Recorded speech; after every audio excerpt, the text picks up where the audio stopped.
Inicia. Pedindo para fechar os áudios, né? Pronto. Doutor Hélio, fica à vontade. Meus irmãos, minhas irmãs, muita paz a todos. É um prazer retornar a essa casa para dividir com vocês esses momentos de estudo, da reflexão e, nessa noite, trazer um assunto muito especial que se divide em duas grandes partes. O tema é Lázaro da Betânia. E Lázaro era o grande amigo de Jesus. Jesus, quando ia ou voltava de Jerusalém, parava na Betânia, uma cidadezinha, uma pequena vila, a poucos quilômetros de Jerusalém. E lá, na casa de Lázaro, junto com as irmãs de Lázaro, Marta e Maria, Jesus descansava, ouvia os amigos, conversava, falava das coisas lá do céu. Era uma amizade pura e sincera. Era um local de repouso. Era um local de paz, aonde Jesus se encontrava com amigos queridos, com amizade tão sincera que nos faz lembrar como deve ser e como foi na terra o amigo Jesus. E ficamos a imaginar a possibilidade de receber Jesus em nossa casa, tê-lo na conta de amigo e conversar com ele, ouvi-lo falar.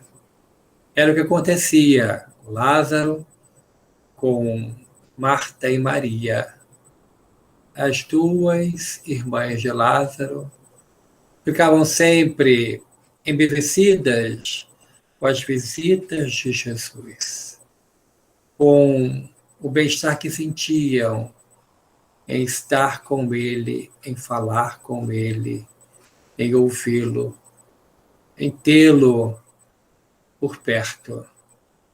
Essa amizade perdurou durante anos.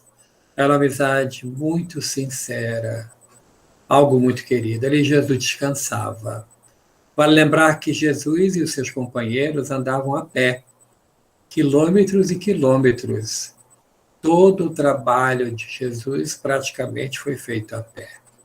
Todas as regiões que ele visitou, por onde ele andou, sempre a pé.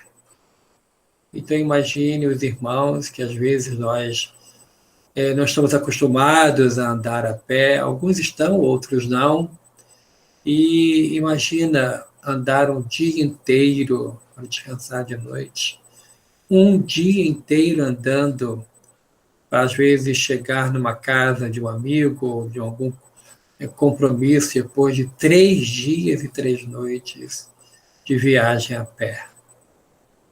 Mas assim era a amizade de Jesus com Lázaro, Marta e Maria. Um episódio que ficou muito gravado e é de impacto para todos foi quando Marta e Maria foram mandar buscar Jesus, uma vez que Lázaro estava à beira da morte. E foi um homem a galope, e ele viajou 2 noites, 2 dias e 2 noites a galope, para encontrar-se com Jesus, que estava exatamente a essa distância da Betânia, 2 dias e 2 noites andando. E quando ele finalmente encontrou-se com Jesus, ele disse: Marta e Maria pedem para que o Senhor vá comigo, Lázaro está muito mal. E Jesus, olhando para ele, disse: não, diga-as que eu irei, mas eu não irei com você. Mas, Senhor, ele está muito mal. Se o Senhor demorar muito a chegar, pode ser que não o encontre ainda vivo. Diga-as que eu irei. E realmente o homem voltou só. Quando ela chegou, Lázaro já estava desencarnado ou, segundo o entendimento deles, morto. Na verdade, nós sabemos que Lázaro passou por um processo de catalepsia, a morte aparente. Mas, naquele tempo, sem recursos científicos, as pessoas eram enterradas praticamente vivas, porque quando voltavam do processo de catalepsia, estavam já presos dentro de um túmulo e morriam ali depois. E quando aquele homem que foi a cavalo ao encontro de Jesus chegou na casa de Lázaro e disse para Marta e Maria: ele não veio comigo, disse que virá. E elas dizem: mas Lázaro já partiu. E Jesus chega lá 3 dias após Lázaro ter sido enterrado. Na verdade, colocado em um túmulo que foi escavado numa rocha. E quando Jesus chegou, Marta e Maria o abraçaram chorando. E o texto evangélico diz que Jesus também chorou. Veja a amizade, a solidariedade, a fraternidade do amigo Jesus. Mesmo sabendo que Lázaro não havia desencarnado, ele respeitando aquela dor das irmãs, ele chorou junto. E Jesus chorou. E Marta e Maria ficaram naquele momento impactadas com aquela visita. E logo em seguida Jesus diz: leve-me aonde ele está. E saiu Jesus, Marta e Maria, e um pequeno grupo de pessoas que ali estavam, inclusive as carpideiras, que eram mulheres que eram pagas para chorar. Quando a família já estava cansada de chorar, elas entravam em cena e choravam, e gritavam, e se lamentavam, elas carpideiras. Também ali estavam espiões do templo, fariseus, que queriam ver Jesus de alguma forma, ir contra a lei de Moisés ou a lei de Roma. Queriam entregá-lo às autoridades. E foi aquela pequena comitiva junto até aonde estava o túmulo de Lázaro, e lá chegando, operários cavavam um túmulo ao lado, e Jesus diz para os operários: retirem a pedra. Era uma pedra que era colocada e era colada com argila, uma pedra que era como um tampo de uma mesa que rolava. E Marta falou: mas Senhor, ele já está aí há 3 dias, cheira mal. E Jesus disse para ela: Marta, Lázaro não morreu. Tirem a tampa. Quando a tampa foi retirada, veio um mau cheiro. E todos ficaram enjoados com aquele mau cheiro. Jesus se aproxima do túmulo e fala com a sua voz magnética, com a sua autoridade moral: Lázaro, vem!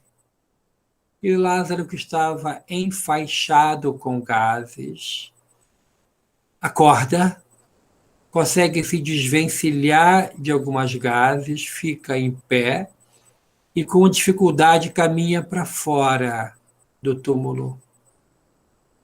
À luz do dia, Lázaro sai. Naquela expectativa primeira dos minutos que passavam e nada acontecia, um representante do templo diz assim: mas esse é o amigo de Marta e Maria que faz esse circo, essa cena tragicômica? Lázaro morreu, todos nós sabemos disso. Como ele agora quer inverter uma lei natural? Ele morreu. E eis que Jesus volta-se para Lázaro e fala com seus amigos: ajudem-no. Imediatamente, 2 de seus apóstolos foram até Lázaro, desenfaixaram-no, e Lázaro voltou ao convívio da família, vindo a falecer de morte natural anos depois. Aquele momento foi marcante para aquelas pessoas que presenciaram a cena. Quem é esse homem que traz os mortos à vida? Quem é esse homem que até a morte respeita? Quem é ele? E aquelas pessoas que presenciaram a cena entenderam que Jesus era realmente o Filho de Deus. Era realmente uma pessoa muito especial que ali estava para provar que tudo aquilo que ele falou de um Deus de bondade, misericórdia, de um Pai amoroso que nos conhece um a um pelo nome, que sabe de nossas reais necessidades, de um Pai que é de misericórdia infinita, que é bem diferente daquilo que nós entendemos como justiça. A misericórdia de Deus atinge a todos sempre, não importa o erro que praticamos. Deus nos dá uma segunda chance, a chance do recomeço. E eis que aquele exemplo de Lázaro que voltou, fica para nós o grande ensinamento. A morte não existe. A morte não existe, existe uma vida contínua, uma vida que permanece pulsando fora do corpo, mas vivos, tal qual eram na terra, sem as ocupações e preocupações da terra, mas vivo, com as mesmas emoções, com os mesmos desejos, com os mesmos sentimentos, vivo. E isso era por demais importante. A imortalidade da alma é um dos princípios básicos da fé espírita, do conhecimento espírita. A unicidade de Deus, Deus único, todo-poderoso, onisciente, onipotente, onipresente. A imortalidade da alma, a partir do momento que Deus nos cria, nós nunca mais iremos morrer. A comunicabilidade entre encarnados e desencarnados, inclusive através de sonhos ou do campo mediúnico. A reencarnação como lei natural também, e a pluralidade dos mundos habitados. Nesse último ponto, todos os 5 pontos da fé espírita, do que nós acreditamos, nesse último ponto a ciência avança e praticamente toda semana nas mídias sociais existe alguma notícia relativa ao progresso da ciência no que toca às pesquisas espaciais, de como se estivessem nos preparando para uma realidade que, quem sabe, a ciência já tem conhecimento, que é que nós não estamos sozinhos no universo. Na casa de meu pai, existem muitas moradas. Então, de quando em vez, e agora com uma frequência, a ciência vem nos falando da possibilidade de vida fora da Terra. Mas nós já sabemos que isso é um fato. A mãe de Chico Xavier, Maria João de Deus, no livro que ela ditou através de Chico, que teve o nome Cartas de uma Morta, que inclusive Franciscano de Xavier doou os direitos autorais desse livro para o Instituto Dr. Marchi. Nesse livro, a Dona Maria João de Deus fala da vida em Marte, por exemplo. Na Revista Espírita, Allan Kardec coloca comunicações de espíritos que vivem em Júpiter. Então, para nós, espíritas, é um fato. Mas para os outros que não o são, é diferente. E para os outros que não o são, não sabem dessas verdades. E por falar em não saber dessas verdades, ontem, numa live para o 21º Conselho de Unificação no norte fluminense, falando sobre os pensamentos, as ideações suicidas nos jovens. Eu afirmei, e eu gostaria de repetir, por achar que isso é de interesse de todos, que o jovem espírita não é igual aos outros jovens. O conhecimento que ele tem o faz diferente. O jovem espírita sabe, assim como nós sabemos, que muitos de nós só tomamos conhecimento da doutrina espírita após atingirmos a idade adulta. Nós e o jovem espírita conhecem da lei de ação e reação, a lei do retorno, sabe da lei da reencarnação, sabe que o espírito não tem sexo, sabe que passamos por diversas experiências nessa área, por provas e expiações. Então, o comportamento, o falar, o pensar de quem tem o conhecimento espírita não é igual ao dos outros. Porque Emmanuel, grande mentor de Francisco Cândido Xavier, no livro Religião, na página intitulada Religião Espírita, ele diz que espírita é o nome do teu nome.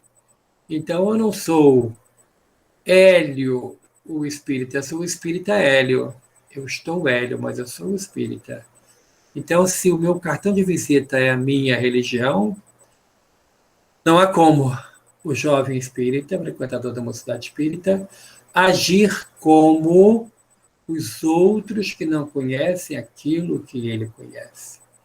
Assim como nós não somos iguais aos outros.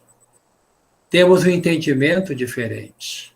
Ainda há pouco, numa comunicação do querido benfeitor, Dr. Guilherme March, ele falava sobre o Dia da Pátria. E nos emocionou quando disse que o Brasil, que do Brasil saem luzes de divulgação da doutrina espírita para outros países. E eu me lembrei do apoio que a Casa de Batuíra está dando a um grupo espírita nascente na Austrália. E mesmo com a dificuldade do fuso horário, já fizemos lá cursos de capacitação, já fizemos encontros, palestras para os irmãos da Austrália. São brasileiros que estão lá, levando a doutrina espírita para a Austrália. E outros companheiros de outros países, aonde o Brasil se faz presente, através de companheiros que daqui saem para irem para outros países e lá fundarem núcleos. A Casa de Batuíra também está ajudando na fundação de uma casa espírita em Lucerna, na Suíça, o Grupo Espírita Fabeiro de Cristo. Então, temos responsabilidades espirituais. E nesses trabalhos nós divulgamos a imortalidade da alma. A morte não existe. A finitude, que é algo que impressiona muitos, que para muitos que não conhecem a doutrina espírita pensam que é o acabar, nós sabemos que não é o fim. Nós sabemos que é o continuar de uma existência, porém fora do corpo físico. Quando acordamos do outro lado da vida, temos pessoas em nosso redor que nós conhecemos, pessoas que nos conhecem, pessoas que nos recepcionam na chegada e no despertar do mundo espiritual. Mas existem algumas pessoas que não acreditam, em hipótese alguma aceitam a continuidade da vida porque não há provas. E passam a vida na Terra a sofrer, porque ficam morrendo de medo de morrer, pensando como será o momento deles, porque não têm um conhecimento espírita.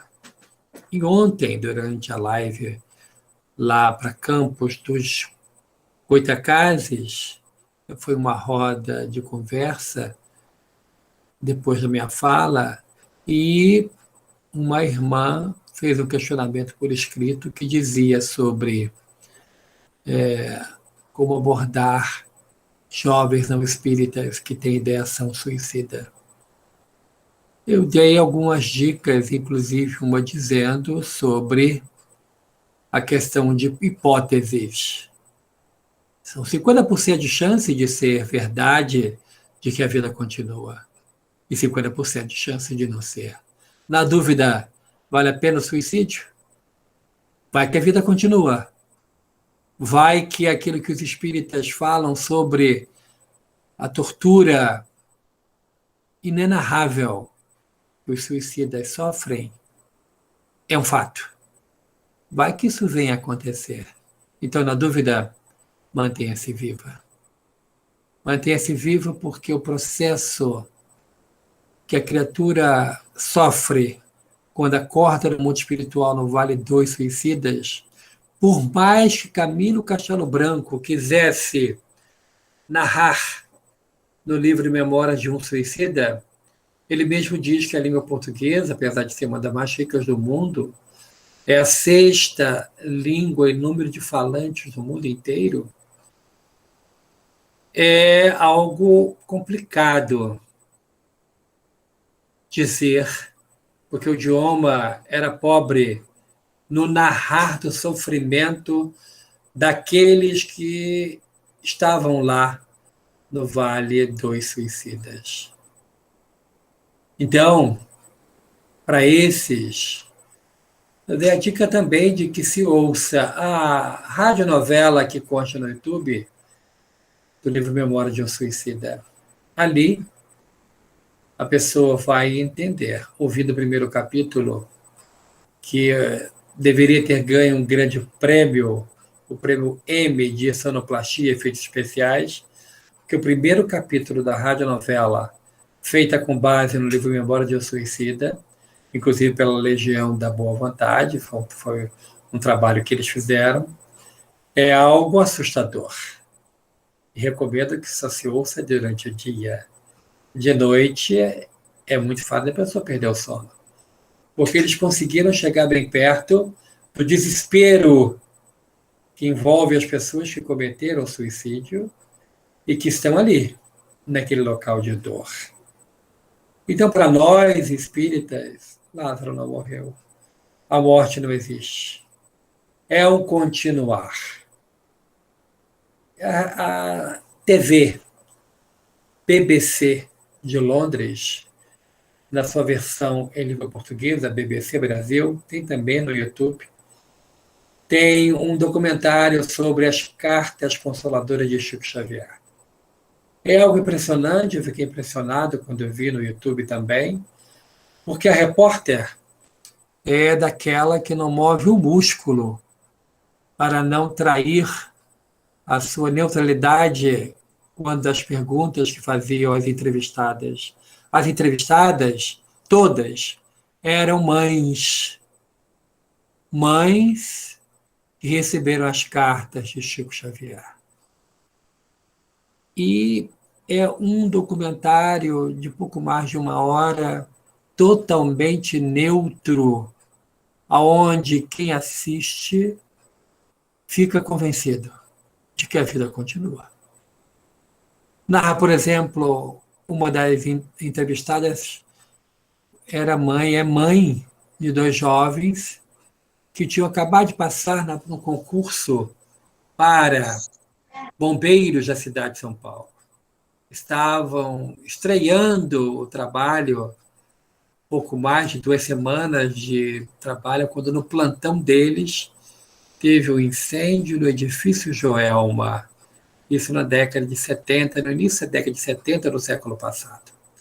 Um edifício enorme, muitos andares pegando fogo, muitas pessoas se jogando das janelas, foi uma tragédia e, inclusive, muitos dos espíritos que desencarnaram ali, naquele momento do incêndio do edifício Joelma, ditaram carta a Chico Xavier, E muitas dessas cartas foram reunidas em um livro que conta a história espiritual do incêndio do edifício Joelma. Mas a senhora era mãe de 2 bombeiros que foram acionados para participar do resgate. Vários quartéis, ou se não todos os quartéis da cidade de São Paulo e das cidades vizinhas foram para o edifício Joelma para resgatar aqueles que estavam presos nas salas, nos andares, nas escadas. E esses 2 jovens bombeiros desencarnaram juntos. Desencarnaram no exercício da função de bombeiros. Socorreram, salvaram muitas pessoas, mas foram tragados pelo fogo e vieram a desencarnar. Se um filho já causa uma dor inenarrável para uma mãe, para um pai, imagina essa mãe com 2 filhos desencarnados através de um incêndio. Foi um escândalo à época, algo que marcou a sociedade, marcou a década de 70 na história do nosso país. Muita dor, muito sofrimento. E passado exatamente 1 ano após a tragédia, essa mãe, que estava já em estado inconsolável, desesperadora, ela foi convidada por amigos a ir à reunião onde Chico Xavier recebia das cartas consoladoras. E ela fala na entrevista que ela praticamente não tinha religião. Dizia-se católica, mas, por dizer, para responder ao censo, mas não frequentava. E ali, naquele momento onde ela vai à reunião de Chico Xavier, ela fica impressionada na hora da leitura das cartas, porque algumas mães, sentadas bem pertinho dela, receberam cartas. E o choro, a emoção daquelas mães a sensibilizou muito. A última carta que Chico começou a ler já era 3h da manhã. A reunião havia se iniciado às 8 da noite do dia anterior. Às 3 da manhã, Chico leu a última das 12 cartas recebidas naquela noite. E começa assim: mamãe, a sua dor é a nossa dor. Mamãe, as suas lágrimas são como ácido, nos dói muito. Mamãe, não chore mais, estamos vivos. Eram os 2. Os 2 resolveram juntos, foram encaminhados pela misericórdia divina para se comunicar através de Chico Xavier naquela noite memorável, naquela madrugada fria. E ela, sem saber dizer alguma coisa, ela ficou em pé enquanto ele lia, e as lágrimas rolavam, e ao final, quando os 2 assinam, ela cai em pranto convulsivo. Os 2 filhos dela narraram naquela carta detalhes que ninguém ali sabia, muito menos Chico Xavier. Nem os amigos que a levaram sabiam. Detalhes da infância, apelidos da infância, passeios que fizeram, tudo narrado para provar a autenticidade da mensagem. E aquilo ficou profundamente marcado na vida daquela senhora. Ela, com a carta na mão, mostra para a repórter da BBC, que é um canal muito sério na Inglaterra, mostra a assinatura dos 2 filhos. Assinatura diferente. E a repórter diz a ela: a senhora reconhece essas assinaturas? E ela fala assim para ela: aguarde um momento. E daí a poucos minutos ela volta com 2 carteiras de identidade nas mãos. apresenta para a câmera uma carteira com assinatura, para que a câmera filmasse, deu um close, filmou, e logo em seguida apresenta a assinatura do espírito comunicante. Exatamente igual. Ela põe a segunda carteira de identidade. A câmera dá um close, ela apresenta a segunda assinatura, exatamente igual. Minha repórter aí nesse momento se traiu, não conseguiu manter aquela neutralidade profissional e perdendo a voz, ela diz assim, mas como isso é possível? E a mãe responde citando uma passagem de Paulo, Evangelho. Tudo é possível àquele que crê. Eu acredito que os meus filhos não morreram. Estão vivos. E através da mediunidade abençoada de Chico Xavier, eles voltaram. Falaram de suas vidas. Falaram de detalhes tão íntimos nossos, coisas da infância que não tinha como Chico Xavier saber. Não tinha como ele entrar em minha mente e descobrir, porque nem isso eu estava pensando. Detalhes de cenas pitorescas, de coisas que aconteceram na infância, que o meu filho, fulano, sempre repetia para mim. E aquilo ficou marcado em minha alma. E na mensagem ele escreve através de Chico Xavier e fala para a repórter, não tem como não acreditar.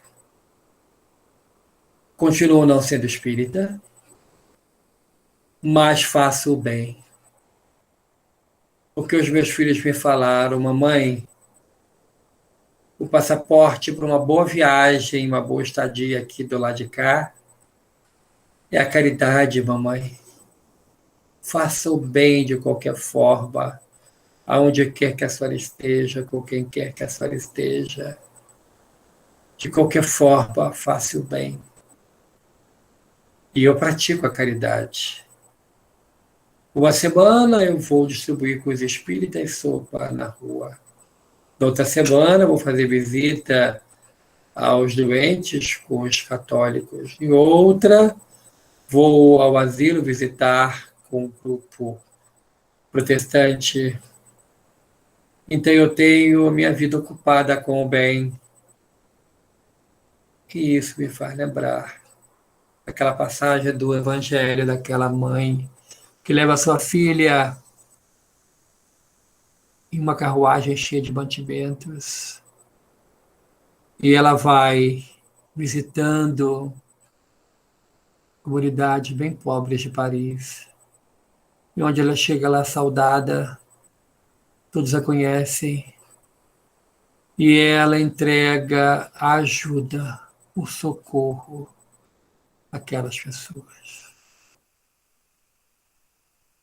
Eis um exemplo, meus irmãos, de uma dica valiosa, de um passaporte para a gente sair um pouco do eu, os meus, e começar a entender que quando Allan Kardec escreveu que fora da caridade não existe salvação, é algo verdadeiro, muito verdadeiro.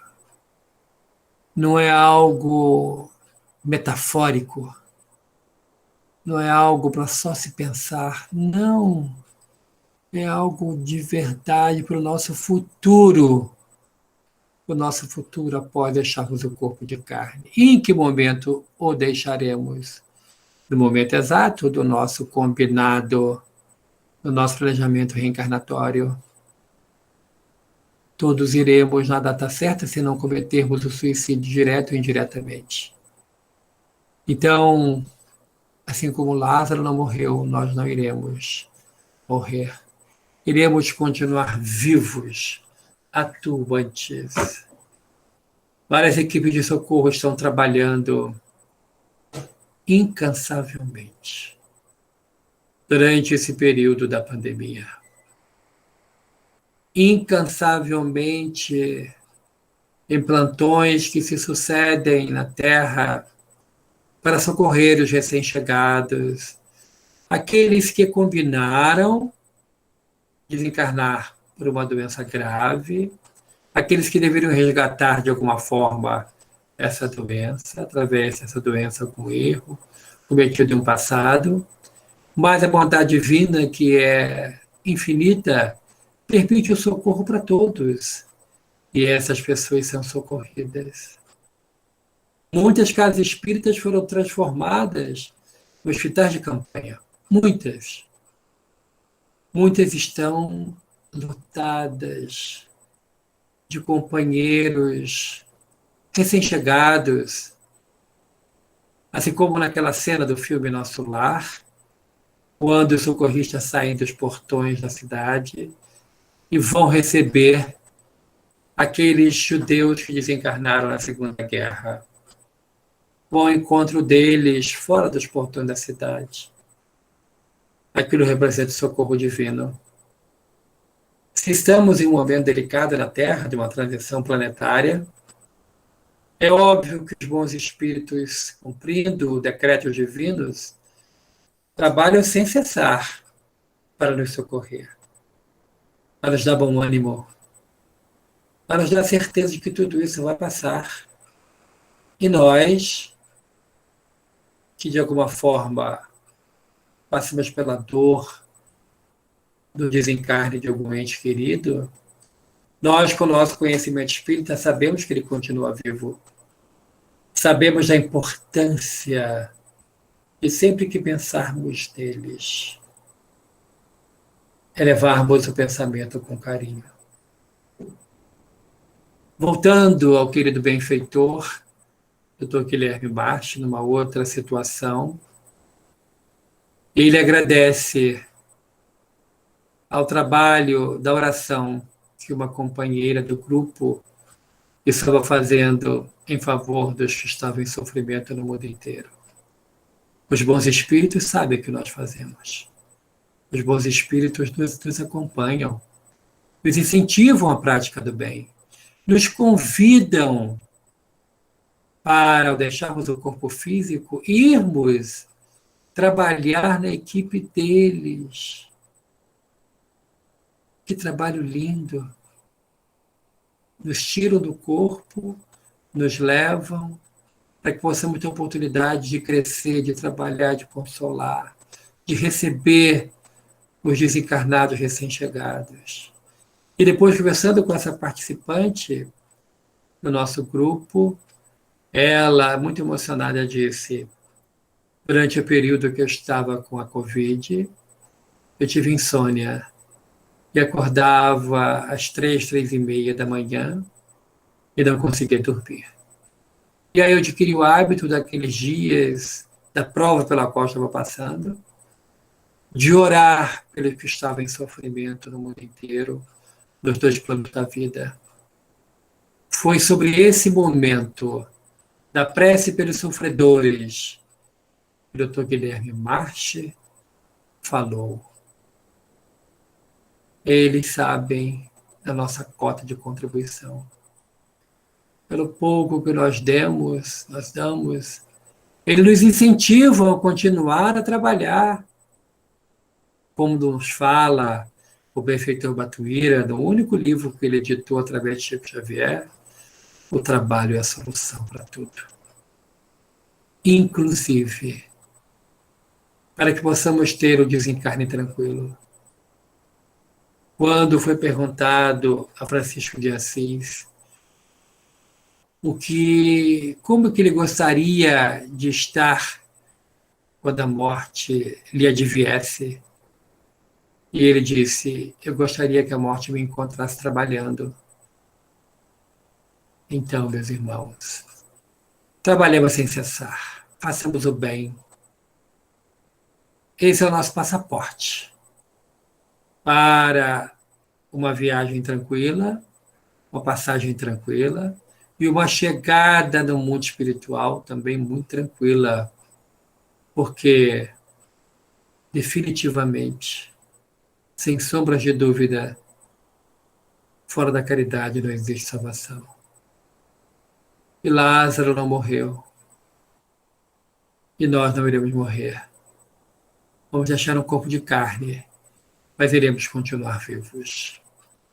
Que possamos, irmãos, meus irmãos e minhas irmãs, deixar-nos envolver pela mensagem do Cristo, deixar-nos envolver pela mensagem que os bons espíritos ditam, e ditaram através, por exemplo, de Francisco Cândido Xavier, muitos livros excepcionais que não podem ficar de fora da nossa biblioteca, como, por exemplo, Coragem, Cura, são nomes de livros recebidos mediunicamente através de Chico Xavier. Livro da Vida, Livro das Respostas, vários livros, aonde, através da mediunidade de Chico Xavier, o consolo vem até nós. Que possamos, meus irmãos e minhas irmãs, nos deixar envolver pela certeza de que a vida continua e trabalhar, trabalhar, trabalhar. Que Deus possa nos abençoar abundantemente, abençoando a todos aqueles que estão participando dessa reunião, que irão vê-la depois, para que possamos ter sempre o apoio divino em nossas vidas, em nosso caminhar. Muito obrigado. Devo a palavra à nossa querida Lucimar. Muito obrigado.